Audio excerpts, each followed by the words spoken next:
Hola, ¿qué tal? Me da mucho gusto saludarlos en este nuevo video. Mi nombre es Francisco Soldara, como lo puedes observar en la presentación, y te doy la bienvenida a este nuevo video en donde te hablaré acerca del tema de evento cerebrovascular de tipo hemorrágico. Recordando que ya en este canal se encuentra subido un video del tema de evento cerebrovascular de tipo isquémico. Sin embargo, bueno, ahora vamos a ver este otro apartado del evento cerebrovascular. Sin más, por esta introducción, te doy la bienvenida y bueno, te invito a que me sigas en mis demás redes sociales, tanto en Instagram, donde subo contenido médico, flashcard, que te pueden apoyar en los pases de visita, que te suscribas a este canal de YouTube para que veas las demás clases, la página oficial de Facebook y también en TikTok, donde también subo videos cortos. Vamos a comenzar. Los temas o los subtemas que abordaremos durante este video será tanto la definición de evento cerebrovascular hemorrágico, la epidemiología, la etiología, los diferentes factores que aumentan el riesgo de padecer esta enfermedad, la fisiopatología, cómo vamos a hacer el diagnóstico de forma clínica, cómo vamos a hacer el diagnóstico por imagenología, el manejo médico, ya sea farmacológico y también el manejo quirúrgico. Vamos a dar un gran vistazo de todos estos temas. Todos estos apartados lo iremos viendo conforme la presentación. Iniciando por la definición, el EBC hemorrágico básicamente es una hemorragia cerebral por o secundario a la rotura de un vaso sanguíneo. Y podemos subclasificar el EBC hemorrágico tanto en hemorragia intracraneal y en hemorragia subaracnoidea. Es importante que recordemos y hablemos de que el evento cerebrovascular a grandes rasgos se subclasifica en isquémico y hemorrágico. En este video o en esta clase veremos el EBC hemorrágico. Sin embargo, debes de recordar que la presentación más frecuente de esta patología es pues el evento cerebrovascular de tipo isquémico. Entonces, ahora sí, hablando de la epidemiología, como ya te adelantaba, el EBC hemorrágico representa solo el 20% de los eventos cerebrovasculares a nivel global y en general. Y bueno, su incidencia se habla de que se presenta en alrededor del 12 al 15% de casos por 1000 al año. Y bueno, su incidencia es más alta en países de ingresos bajos y medios y también en países asiáticos. Suele ser más frecuente en hombres y aumenta su incidencia con la edad. Entonces, a mayor edad, mayor probabilidad de presentar un evento cerebrovascular. La incidencia a nivel global pues está aumentando, esto predominantemente en países africanos y asiáticos. En cuanto a la letalidad, la tasa de letalidad va de un 25 a un 30% en países con ingresos altos, mientras que dicha letalidad o dicho porcentaje se ve aumentado en países con ingresos bajos a medios, y esto es secundario pues evidentemente a la escasez o deficiencia de básicamente los servicios de salud en dichos países. Esto tiene mucho que ver, o bueno, la letalidad es completamente proporcional a el nivel de recursos e insumos con los que cuente la unidad hospitalaria en la cual se encuentra el paciente.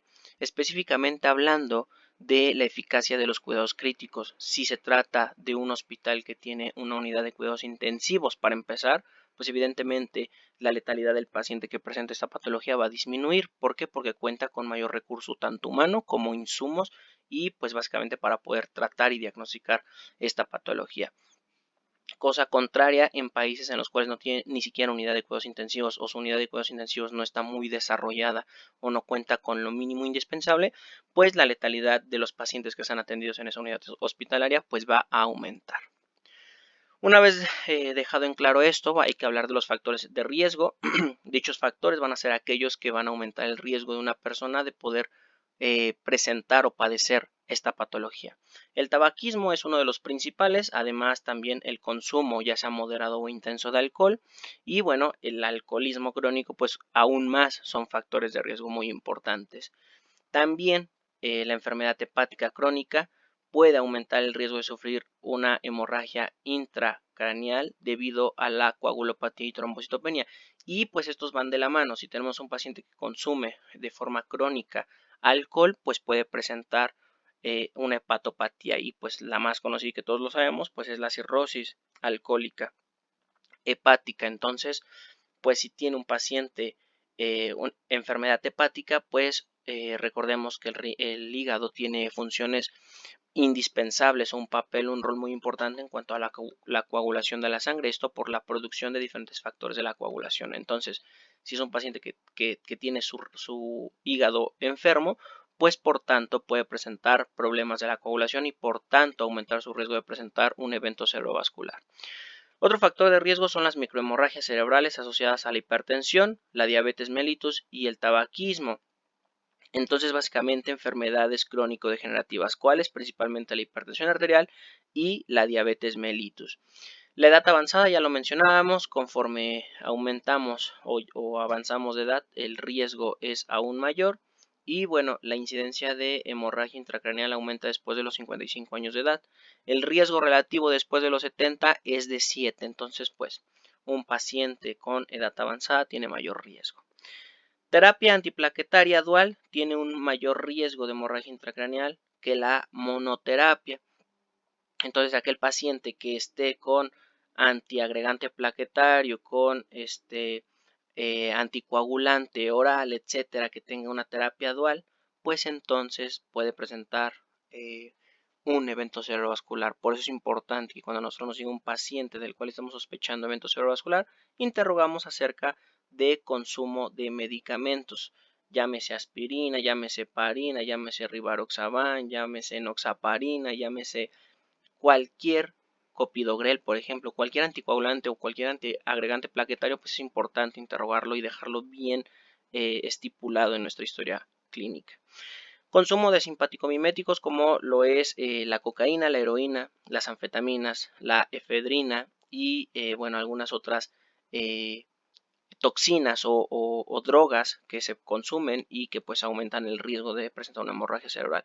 Esto es muy importante interrogarlo principalmente en pacientes jóvenes, ¿no? Pacientes que van desde tal vez los 15 años de edad hasta pues tal vez los 40 años de edad. Es sumamente importante que interrogamos en el apartado de toxicológicos si hay algún consumo de alguna sustancia, en este caso y de suma importancia los simpaticomiméticos. Y bueno, también padecer de algún tumor intracraneal, pues aumenta el riesgo de presentar un sangrado intracraneal. Los principales tumores que tienen mayor propensión a sangrar son el glioblastoma, para que lo aprendas, el linfoma y pues las metástasis. Si tenemos una paciente que tiene, por ejemplo, cáncer de pulmón y ya hizo metástasis a cerebro, pues es alto el riesgo de que esta paciente presente un sangrado y por tanto, bueno, pues un evento cerebrovascular.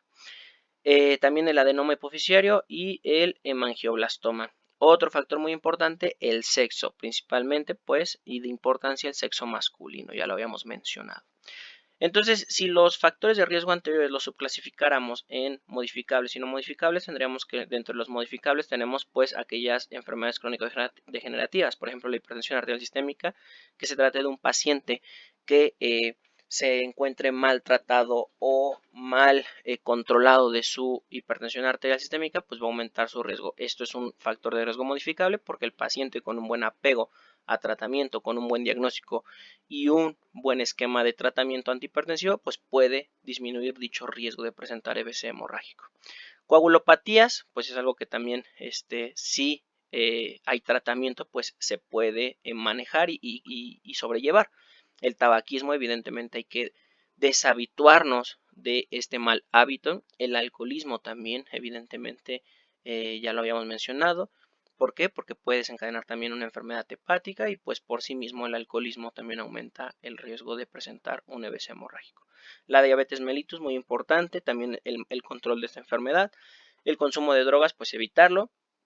Y dentro de los no modificables, pues tenemos la hemorragia intracerebral previa, la edad, que evidentemente no podemos modificar, el sexo, que tampoco es modificable, principalmente pues el masculino, que tiene mayor riesgo, la etnia, presentar angiopatía mieloide cerebral, coagulopatías congénitas, llámese deficiencia de factor von Willebrand, llámese cualquier enfermedad, ¿no? Cualquier deficiencia de cualquier factor de la coagulación, lesiones vasculares como es el angioma cavernoso, el síndrome de Moyamoya, malformaciones arteriovenosas y aneurismas, que pues básicamente son cosas que no podemos modificar. En cuanto a la etiología, la principal causa, y es pregunta de examen, la principal causa de EBC hemorrágico es la hipertensión arterial. Y entonces, si nosotros en general habláramos de hemorragia intracerebral espontánea, obviamente no traumática, podríamos subclasificar a la hemorragia intracerebral como primaria, secundaria y otras causas. Hablando de la primaria, tenemos a la hipertensiva, en donde es importante mencionar que las localizaciones más frecuentes de dicho sangrado son los ganglios basales. ¿Cuáles? El putamen, el tálamo, la protuberancia y el cerebelo. Son como los principales sitios anatómicos donde se presenta la hemorragia. Si hablamos de hemorragia intracerebral secundaria, aquí podemos mencionar a las malformaciones vasculares, llámese aneurismas o malformaciones arteriovenosas, y también a la angiopatía mieloide cerebral. Dentro de otras causas, pues tenemos las distintas coagulopatías, el tratamiento con antiagregantes o anticoagulantes, que ya hablábamos que la terapia dual tiene mayor riesgo de que un paciente presente EBC hemorrágico, y también trombolíticos. Cualquier tumor cerebral, principalmente los malignos, que son los que más llegan a sangrar, el abuso crónico de drogas simpático-miméticas, que mencionamos a las anfetaminas y a la cocaína, y transformación hemorrágica de un infarto cuando se produce reperfusión de los vasos que habían sido dañados. ¿Qué quiere decir esto? Bueno, pues que si llega a nosotros un paciente de urgencias, a sala de choque, que presenta un EBC isquémico, que nosotros documentamos por tomografía de cráneo, que no se trata de un hemorrágico, y nosotros le damos anticoagulantes, le damos fibrinolítico, pues bueno, si le damos el tratamiento para el EBC isquémico, para romper ese coágulo, para romper ese trombo que está obstruyendo el flujo sanguíneo cerebral, pues podemos convertir o hacer una conversión de un EBC isquémico a un hemorrágico, y a eso hace referencia la transformación hemorrágica de un infarto, ¿ok? Entonces, pues una imagen ilustrativa de las diferentes etiologías. En primer lugar, bueno, pues la hipertensión o la microangiopatía hipertensiva, la angiopatía mieloide cerebral, malformaciones arteriovenosas, los angiomas, la enfermedad de Moyamoya y aneurismas son las principales etiologías del EBC hemorrágico. Aquí es importante, antes de entrar a la fisiopatología y etcétera, hablar de la teoría de Monroe-Kelly. Esta puede llegar a ser preguntada por muchos profesores con mucha insistencia, porque esto pues nos explica qué es lo que sucede cuando se presenta un EBC hemorrágico y por qué es que los pacientes empiezan a presentar datos de hipertensión intracraneal. Hay que entender la teoría de Monroe y Kelly para poder hablar de hipertensión intracraneal. ¿Por qué? Porque dicha teoría nos habla de cómo es que se regula la presión intracraneal. La presión intracraneal está determinada por los componentes que se encuentran dentro del cráneo. ¿Y qué se encuentra dentro del cráneo? Pues bueno, se encuentra la masa encefálica, que es el cerebro, el líquido cefalorraquídeo, se encuentran también sangre, arterias, venas, o sea, básicamente volumen venoso, y entonces pues todos estos generan un estado normal o de homeostasis. Cuando ninguno de ellos aumenta, pues podemos tener una presión intracraneal normal. Hablando de la regulación cerebral y de la adecuada perfusión cerebral, debes de saber que el flujo sanguíneo cerebral va de 40 a 50 mililitros por cada 100 miligramos de tejido, esto por minuto, o sea, es mucha la sangre que recibe nuestro cerebro. De hecho, es uno de nuestros principales órganos que se priorizan en estados de hipoperfusión o estados de choque, porque evidentemente sin cerebro, pues, ¿qué vamos a hacer? O sea, ¿qué hacen los demás órganos sin alguien que comande toda la economía del organismo? Entonces, pues, el flujo sanguíneo cerebral es abundante. Importante también hablar del consumo metabólico de glucosa, que también es importante, también en estados de hipoglucemia. El cerebro es uno de los órganos que se priorizan, esto a nivel general.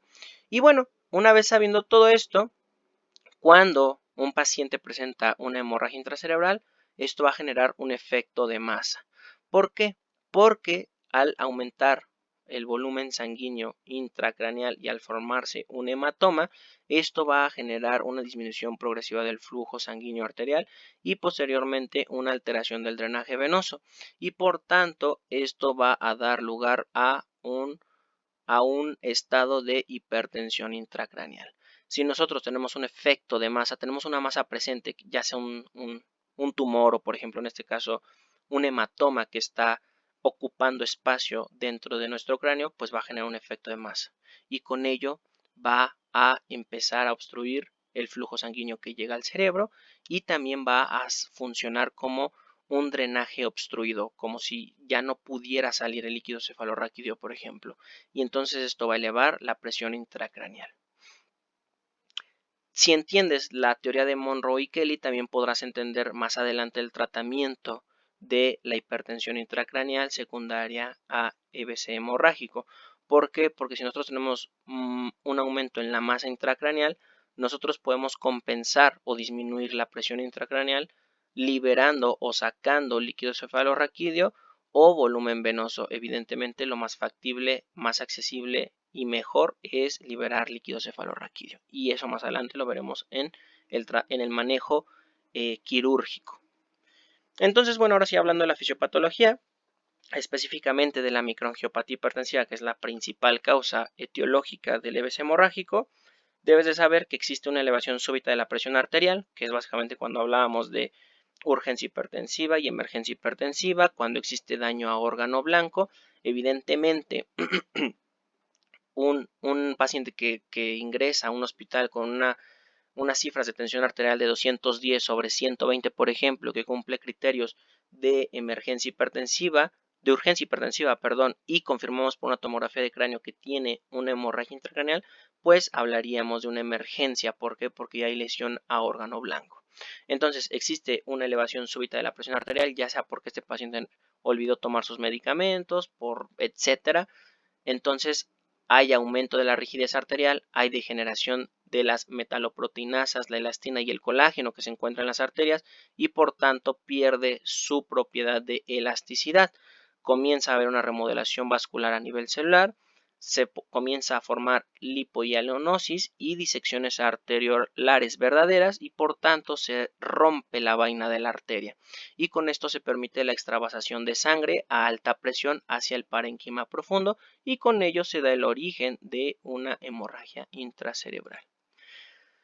Hablando de lo que sucede posteriormente a esta extravasación de sangre, pues se da la formación de un hematoma. Dicho hematoma va a generar daño directo a las neuronas y a la glía, que básicamente son todas esas células que conforman nuestro sistema nervioso central, y con ello se va a dar lugar a oligoemia, liberación de neurotransmisores, disfunción mitocondrial e hinchazón celular. Además de que evidentemente para poder controlar este sangrado se va a empezar a dar la formación de trombina, bueno, sí, la formación de trombina y la formación de un coágulo secundariamente, y dicha trombina va a activar la microglía y causar inflamación local y edema cerebral. Esto es muy importante porque el edema cerebral es una de las causas que da lugar a las complicaciones del evento cerebrovascular hemorrágico. Entonces, recapitulando, de forma inicial, pues se da una lesión primaria que se debe a la compresión del tejido cerebral por el hematoma y a un aumento de la presión intracraneal, por lo que ya te mencioné de la ley de Kelly-Monroe. Secundariamente se da una lesión secundaria en donde se ve afectado el encéfalo y todas las células del sistema nervioso central por la inflamación. Se da una alteración en la barrera hematoencefálica, formación de edema cerebral y la sobreproducción de radicales libres como las especies reactivas de oxígeno, por sus siglas ROS. Esto da lugar a toxicidad inducida por glutamato y liberación de hemoglobina y hierro del coágulo. Entonces tenemos toda una lesión local a nivel cerebral. Factores que causan el deterioro de la hemorragia intracraneal, pues básicamente la zona de hipoperfusión que se forma alrededor del hematoma, la expansión del hematoma, la hemorragia que pasa a invadir todo el sistema ventricular, que es básicamente la hemorragia intraventricular, y el edema perihematomal y la inflamación. Todo esto es lo que genera que nuestro paciente se deteriore neurológicamente al paso de los minutos y las horas secundarias a un evento cerebrovascular. Entonces, continuando con la fisiopatología, debemos de hablar de los diferentes tipos de edema cerebral que existen y no veremos los tres. Sin embargo, quiero que sepas que el tipo de edema cerebral que se presenta secundario a un EBC hemorrágico o a una hemorragia intracerebral, pues es de tipo vasogénico. ¿Qué sucede en este tipo de edema cerebral? Pues bueno, que existe una pérdida de la continuidad de la barrera hematoencefálica, como ya te he mencionado en la diapositiva pasada. Existe un aumento de la permeabilidad capilar. Hay un paso de agua y electrolitos y proteínas al espacio al vacío, pues por así llamarlo, sale de las arterias y bueno, genera este tipo de edema cerebral es generado por tumores, por abscesos, por contusión, por hemorragias, muy importante, y por lesiones isquémicas.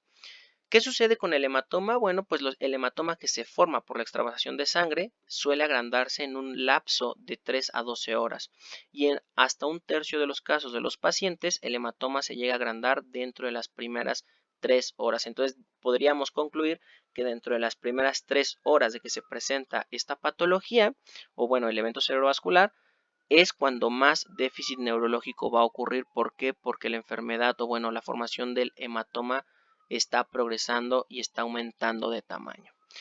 Ahora bien, hablando del edema perihematomal, que ya hablábamos del edema cerebral, ¿qué sucede con este al paso del tiempo? Pues bueno, este suele aumentar dentro de las primeras 24 horas y se dice en la literatura que alcanza su punto máximo en alrededor de 5 a 6 días y puede llegar a persistir hasta 2 semanas. ¿Cuáles son los sitios más comunes de la hemorragia en eventos cerebrovascular? Ya te lo adelantaba desde la etiología. Hablábamos de que en más de la mitad de los casos eran los ganglios basales y para ello pues aquí te traje estas imágenes, ¿no? Para que aprendas a empezar a diferenciar o a ubicar y a localizar dónde se encuentran las hemorragias intracerebrales. Entonces, este es básicamente un ejercicio, son 3 diferentes cortes de tomografía de cráneo de diferentes pacientes en donde se presentan diferentes tipos de localización de hemorragia. En la primera imagen podríamos observar o podemos observar una hemorragia póntina, entonces el inciso B sería en la primera imagen. En el caso de la segunda imagen podemos observar una hemorragia lobar y finalmente en la tercera imagen podemos observar una hemorragia cerebelosa. Entonces puedes pausar el video, puedes verlas con mayor detenimiento. Esta no es completamente una clase de tomografía de cráneo, por tanto no me detengo a explicártela del todo, pero bueno, es importante que tú aprendas a diferenciar los diferentes cortes que existen en una tomografía cerebral para que comiences a ubicarte en qué sitio anatómico te encuentras. Aquí, por ejemplo, podemos observar los globos oculares, por lo tanto podemos interpretar que nos encontramos pues más o menos, o sea, este corte se encuentra a esa altura. Acá, por ejemplo, podemos ver parte de los ventrículos laterales del sistema ventricular, que es por donde pasa el líquido cefalorraquídeo y por tanto sabemos que el corte está más hacia arriba, por así llamarlo. Y finalmente, por ejemplo, acá, pues evidentemente ni siquiera observamos lóbulos cerebrales, sino que lo que observamos es el cerebelo. Por eso es que así fue que determinamos dónde se localizaba la hemorragia cerebral en estos cortes de tomografía. Y pues, por ejemplo, aquí lo que puedes observar es la nariz, puedes ver el tabique nasal. Entonces, de esa forma es como te puedes comenzar a ubicar en los cortes de tomografía. En cuanto a la clínica del evento cerebrovascular, las presentaciones más comunes son la presencia de cefalea, la presencia de afasia, hemiparesia y parálisis facial, así a grandes rasgos. Ya si nos vamos a profundizar en cada uno de ellos, pues tendríamos que hablar de que la cefalea es de inicio agudo, se desarrolla en un lapso de minutos, es de forma una presentación rápida y repentina. Y por ejemplo, en el caso de un aneurisma, los pacientes suelen referirlo como un dolor de cabeza, como si les hubiera caído un rayo del cielo, ¿no? Como un trueno, que de hecho estas son red flags de la cefalea.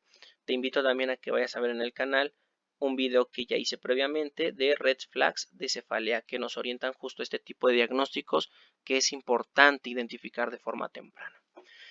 Cuando, por ejemplo, la cefalea es de inicio lento, podríamos sospechar de una lesión masiva, un accidente cerebrovascular de tipo isquémico que posteriormente se transforma en hemorrágico, ya lo hablábamos al inicio. El déficit neurológico puede haber alteración en la memoria, en las praxias, en las noxias, problemas de lenguaje, desorientación. Recordemos que los problemas del lenguaje son las afasias y aquí tenemos diferentes. La global, tenemos la motora, tenemos recordando que está la de Wernicke, que está etcétera, ¿no? Entonces ahí es importante también que vayas a darle una repasada al tema de afasias. También tengo un video ya en el canal de dicho tema, te invito a consultarlo. Y bueno, en cuanto al estado de conciencia, generalmente hay una disminución y se habla de que en el 42 al 78% de los pacientes Esto es secundario al aumento de la presión intracraneal, que ya recordemos que conforme pasa o transcurre el tiempo, como van al pasar las horas, pues el aumento de la presión intracraneal y el edema cerebral es lo que termina por dar el déficit neurológico. ¿Esto por qué? Por compresión o distorsión del tálamo y el sistema activador reticular del tronco cerebral. También la función motora puede estar alterada, puede haber parálisis, semiparesias, ataxia o pérdida de la fuerza, ¿no? Es muy importante realizar la escala de Daniels en las 4 extremidades de nuestro paciente. Se pueden presentar convulsiones de origen focal, puede haber presencia de fiebre. Recordemos que ya se eliminó esa creencia de que toda fiebre era secundaria a infección. También un evento cerebrovascular de tipo hemorrágico puede dar fiebre dentro de las primeras 72 horas. Esto se suele presentar hasta en el 30 al 45% de los pacientes en hemorragias intraventriculares. Puede haber la presencia de náusea y vómito, que esto pues hay una triada que esto nos orienta a un diagnóstico de presión intracraneal elevada. Hipertensión arterial, esto pues también porque evidentemente el organismo sensa o se da cuenta de que está habiendo hipoperfusión a nivel cerebral y por tanto aumenta la presión arterial para tratar de hacer llegar mayor cantidad de sangre al cerebro. Entonces esta es una hipertensión reactiva secundaria a pues el estado de hipoperfusión cerebral. Puede haber alteraciones visuales como la amaurosis unilateral. Este cuadrito te lo voy a dejar para que tú lo analices con mayor detenimiento. Te invito a que pauses el video, pero a grandes rasgos esta tablita resume cómo, de acuerdo a la diferente localización en la que se puede presentar la hemorragia, va a dar una sintomatología, y en base a esa sintomatología nosotros podemos orientar nuestro diagnóstico y sospechar altamente de cuál es la localización de dicha hemorragia. Si, por ejemplo, ¿no? Hablando en términos generales, si la hemorragia se encuentra a nivel del cerebelo, lo que va a presentar nuestro paciente es vértigo, inestabilidad, ataxia ipsilateral, paresia facial ipsilateral y puede tener lo que es la motricidad conservada. En cuanto a los signos oculares, puede presentar nistagmo y también pues puede presentar de forma tardía deterioro del nivel de conciencia, ya que al principio se puede encontrar conservada. Entonces, esta tablita te la recomiendo mucho. Te invito a que la leas con detenimiento y a que te la trates de aprender, porque de esta forma es como puedes orientar tu diagnóstico. Ahora sí, ¿cómo vamos a hacer el diagnóstico? Pues bueno, existen diferentes escalas. No voy a profundizar mucho en ellas, no las voy a explicar a detenimiento. ¿Por qué? Porque estas ya las vimos en evento cerebrovascular isquémico. Funcionan para lo mismo, funcionan para sospechar de evento cerebrovascular y no hacen distinción en si se trata de hemorrágico isquémico. Por eso no me voy a tener a explicarlas. Pero debes de recordar que tenemos la prueba de FAST, tenemos la escala de Cincinnati, también contamos con la escala de Los Ángeles, que básicamente todas estas son valoraciones prehospitalarias que nos ayudan a sospechar de evento cerebrovascular.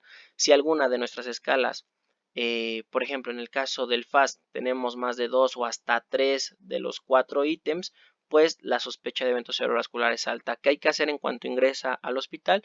Tomar una glucemia capilar, y si se descarta hipoglucemia, pues entonces la sospecha de evento cerebrovascular es muy alta y hay que aplicar nuestra escala de NIS para poder saber qué es lo que vamos a hacer con ese paciente, cómo vamos a normar nuestra conducta, si vamos a solicitar algún otro estudio como lo es la tomografía o una resonancia magnética de forma urgente.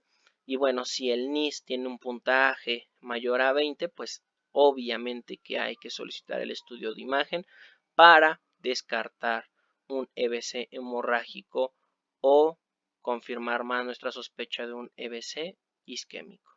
Y pues aquí te dejo la escala de NIS, tampoco voy a profundizar en ella porque la verdad es muy larga, es tediosa repasarla como tal. No hay como que la apliques tú en un paciente y de esa forma te vayas,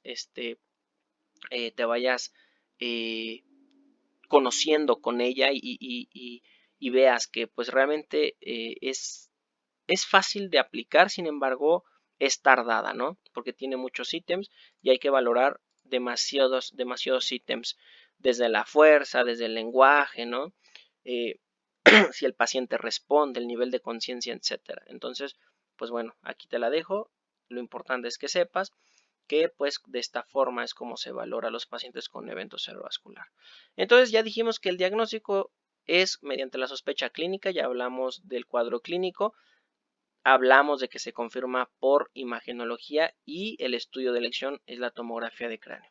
¿Cómo? ¿Con contraste o sin contraste? Pues sin contraste, ya que este nos permite identificar la presencia de un EVC hemorrágico, cuya imagen va a ser una imagen hiperdensa o brillante para que tú me entiendas, y esto va a tener una sensibilidad del 90 hasta el 100% dentro de las primeras 24 horas. Por eso es que el estudio de elección es el gold standard.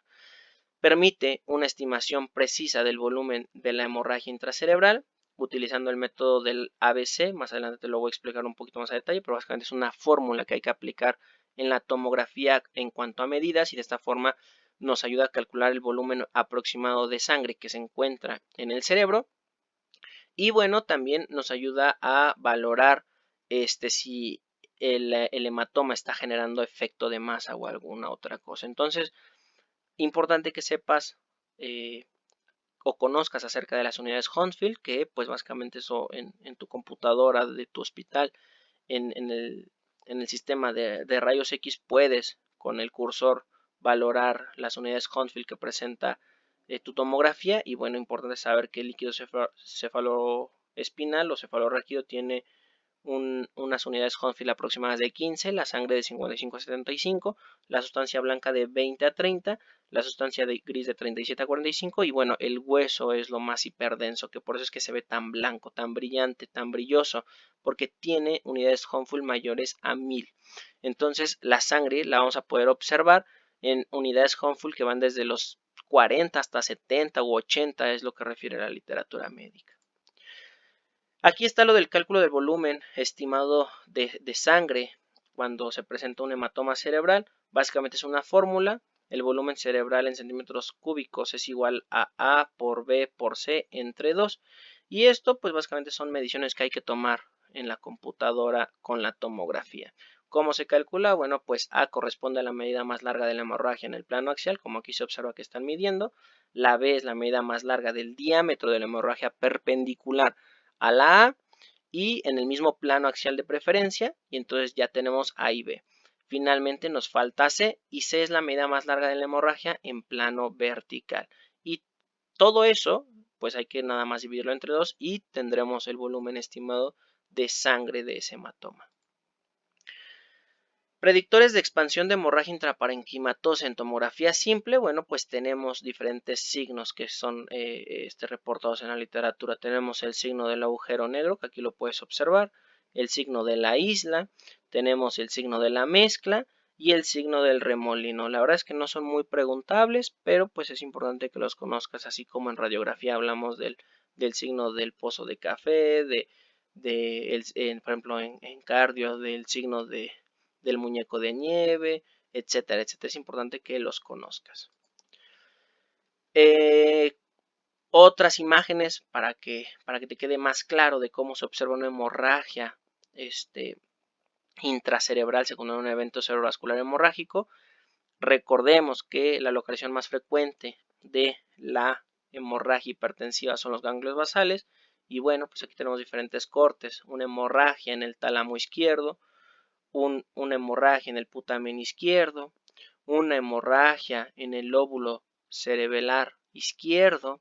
Y bueno, aquí también tenemos cortes de imagen de un paciente con angiopatía amiloide, tanto en tomografía como se observa, tanto en resonancia magnética como se observa, esto en T2. Y bueno, tenemos diferentes escalas o scores. Por ejemplo, tenemos el score de hemorragia intraparenquimatosa, que nos ayuda a calcular el porcentaje de mortalidad que presenta el paciente que estamos atendiendo, y dicha escala valora tanto la escala de Glasgow, la edad, mayor a 80 años le otorga un puntaje, si la ubicación de la hemorragia, si es infratentorial o supratentorial.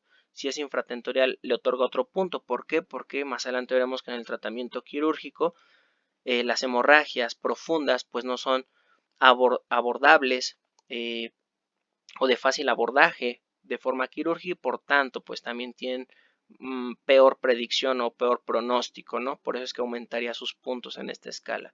El volumen, importante si se trata de una hemorragia masiva mayor a 30 centímetros cúbicos, pues evidentemente este paciente también tendrá peor pronóstico. Y también si se encuentra sangre a nivel del sistema ventricular, pues bueno, esto también otorgará mayor mortalidad al paciente.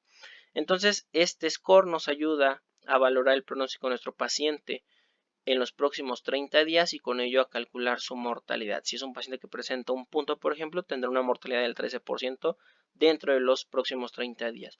Si es un paciente que, por ejemplo, cumple con 5 puntos de esta escala, pues tendrá hasta el 100% de mortalidad o de pronóstico. Entonces sería un pronóstico muy sombrío. La escala de Fisher, pues bueno, es una escala, una clasificación para hemorragia subaracnoidea. Esta es por tomografía. Para el Fisher 1 tenemos una tomografía sin evidencia de sangrado, que este sería por ejemplo el Fisher de un evento cerebrovascular isquémico. El Fisher 2, que sería bueno una tomografía con sangre difusa de forma fina, con una capa menor a 1 milímetro de medida verticalmente. El Fisher 3, bueno, un coágulo grueso cisternal con una longitud mayor a 1 milímetro medido de forma vertical. Recuerda que todas estas mediciones son de formas verticales, no horizontales, sino verticales. Y el Fisher 4, que es el de peor pronóstico, en donde se trata de un hematoma parenquimatoso y que tiene también hemorragia a nivel intraventricular. Y bueno, también hay sangrado difuso. Entonces este es el de peor pronóstico, ese es el Fisher más alto. Y recuerda que la escala de Fisher pues es una clasificación para hemorragia subaracnoidea por tomografía. En cuanto a estudios de laboratorio o paraclínicos o muestras de sangre que debemos de solicitar a nuestro paciente, pues realmente básicamente sería todo, ¿no? Una química sanguínea, una biometría hemática, unos tiempos de coagulación, tanto también enzimas cardíacas, un electrocardiograma, pruebas de orina, test de embarazo en caso de ser paciente femenina. ¿Por qué? Porque todo esto nos va a orientar tanto al diagnóstico como a la etiología.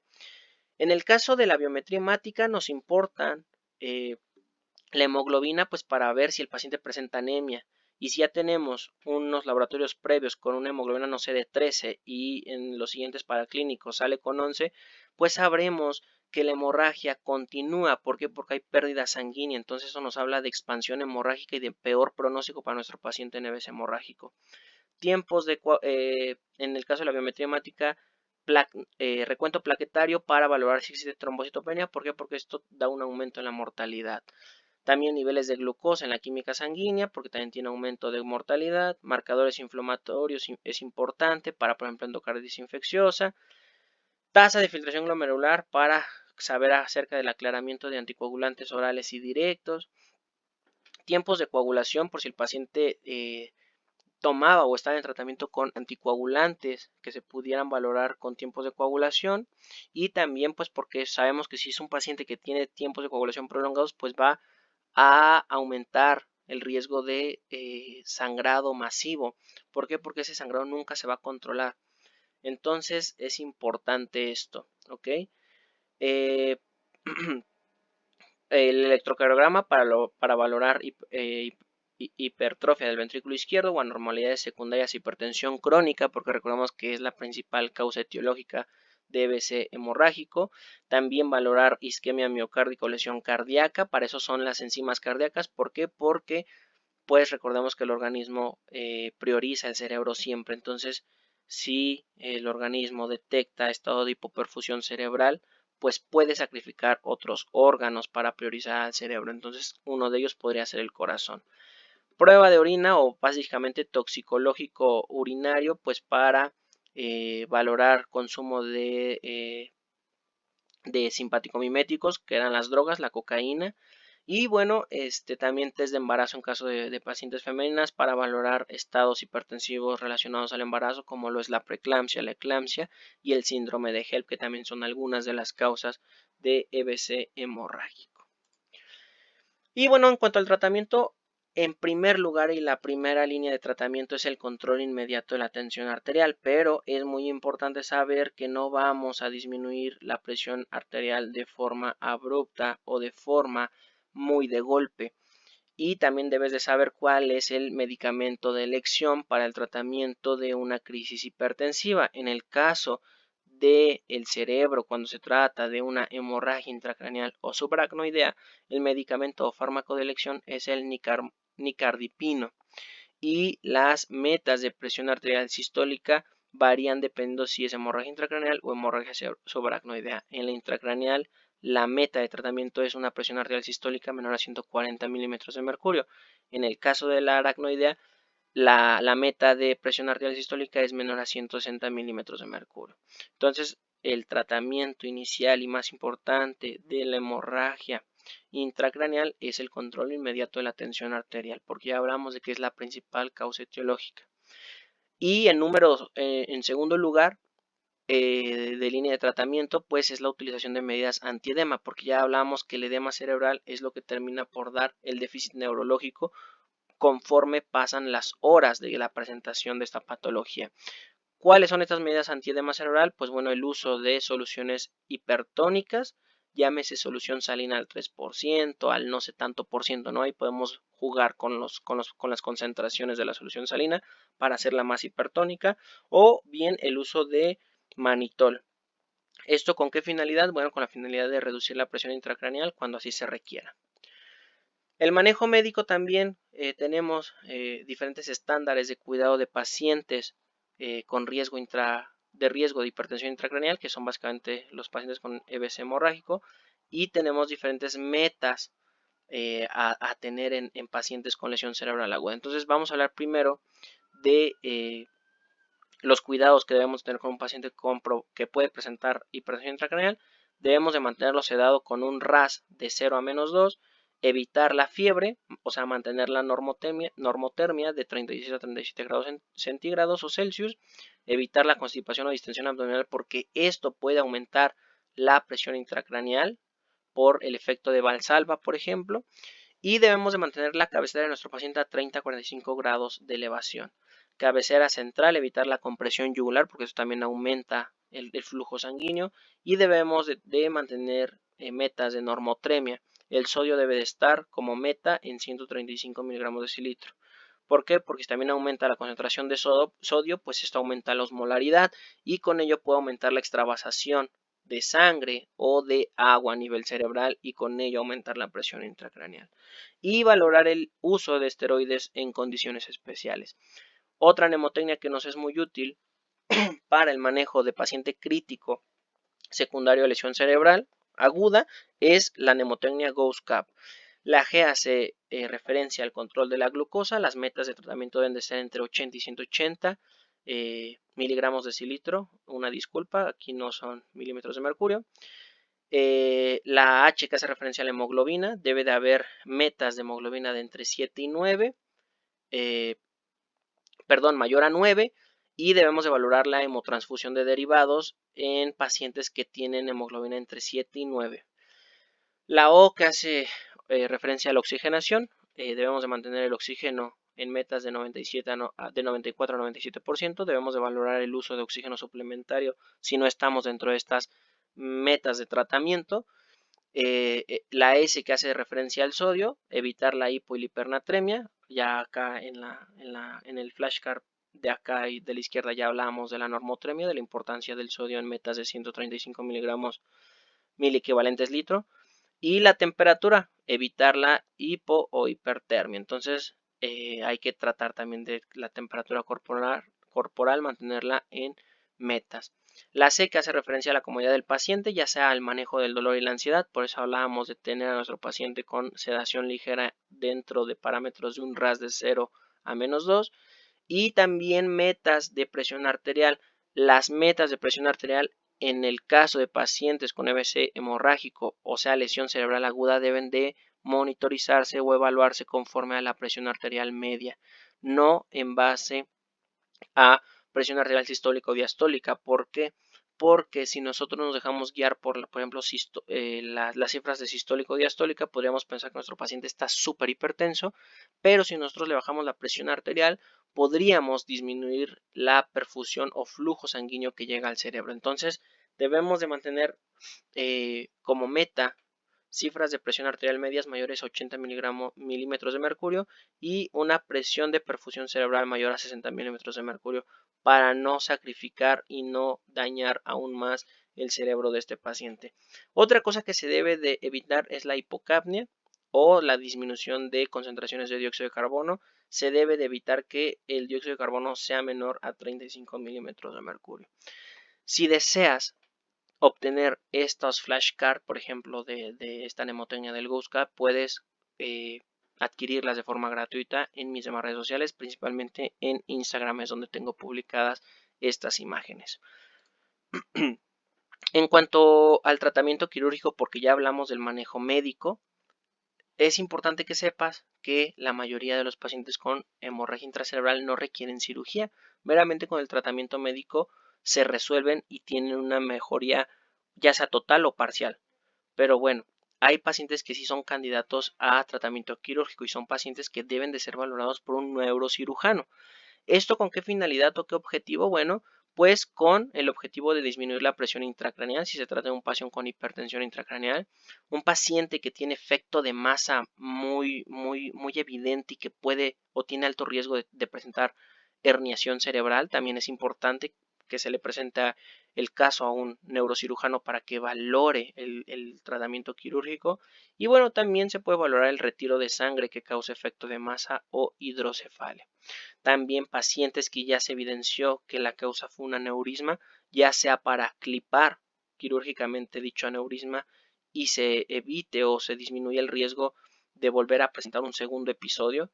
Y bueno, las diferentes opciones quirúrgicas con las que se cuentan son la craniotomía, que su indicación es cuando hay hemorragia lobar superficial o cerebelosa con efecto de masa con alto riesgo de herniación, y las ventajas pues son retirar la sangre y aliviar la presión intracraneal. Los riesgos pues que es muy invasiva y puede haber daño cortical y secuelas de por vida.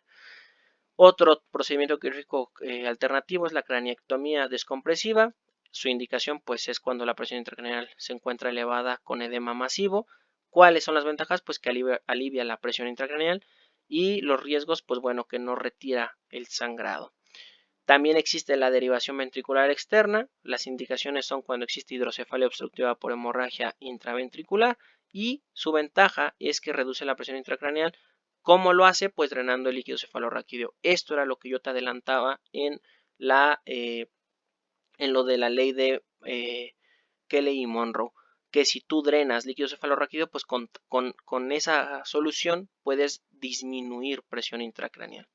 Los riesgos, pues infección, porque es obviamente un método muy invasivo, y también el riesgo de sangrado, que es un riesgo inherente a cualquier procedimiento quirúrgico. Y bueno, también existe la neurocirugía mínimamente invasiva, que pues, se encuentra en estudio. Las ventajas es que hay menor daño cerebral y pues la desventaja es que aún está en investigación.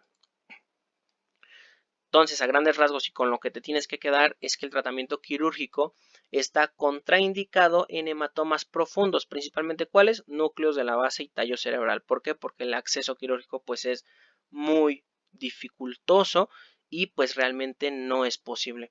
Entonces, pues importante hablar anatómicamente acerca de hemorragias supratentoriales y infratentoriales. Hablemos de que el tentorio es básicamente esta capa o esta como casita casita que se forma por arriba del cerebelo, y entonces esta es la referencia anatómica para hablar de hemorragias supratentoriales por arriba del tentorio, que es la capita o casita del cerebelo, infratentoriales, que es por debajo del tentorio, y que pues de los infratentoriales pues están todos los ganglios de la base, ¿no? Que es por ejemplo la protuberancia, el bulbo, son hemorragias de difícil acceso y que por tanto estaría contraindicado el procedimiento quirúrgico. ¿Cuáles sí son indicaciones para un procedimiento quirúrgico? Bueno, pues pacientes con hemorragia cerebrosa aguda de 3 a 4 centímetros o más de diámetro con deterioro de nivel de conciencia. Si se trata de un paciente que se encuentra en todo momento alerta y que no presenta deterioro neurológico al paso de las horas y que el hematoma es pequeño, pues puede salvarse de un procedimiento quirúrgico. Si no, pues lo más indicado sería sí realizar un procedimiento quirúrgico si el paciente se ve beneficiado. ¿Cuáles son otras indicaciones de tratamiento quirúrgico? Pues cuando existen signos por tomografía de herniación transtentorial inversa, o cuando existen hematomas supratentoriales, o sea que son más superficiales, que están cerca de la corteza cerebral y que su volumen es moderado, hasta más de 30 mililitros se puede valorar, y tiene que cumplir con el criterio de que no se encuentra mayor a 10 milímetros de profundidad de la corteza cerebral.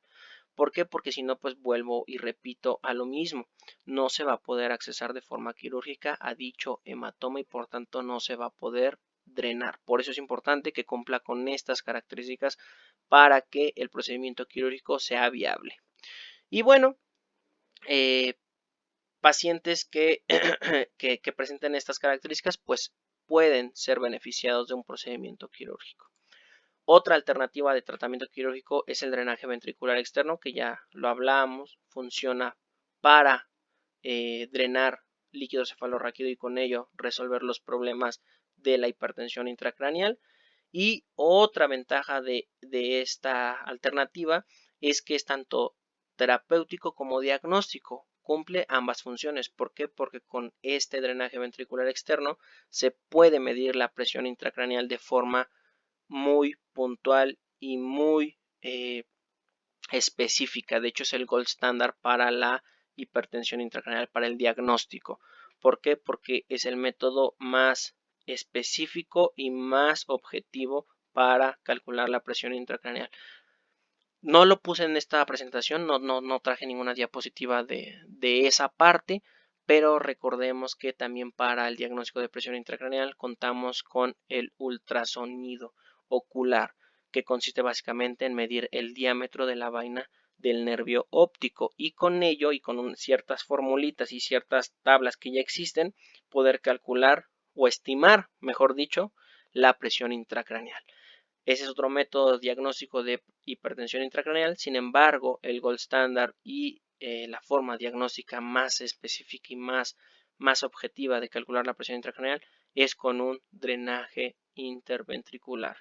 Entonces, esta alternativa es tanto diagnóstica como terapéutica. ¿Por qué? Porque ayuda a sacar líquido cefalorraquídeo y con ello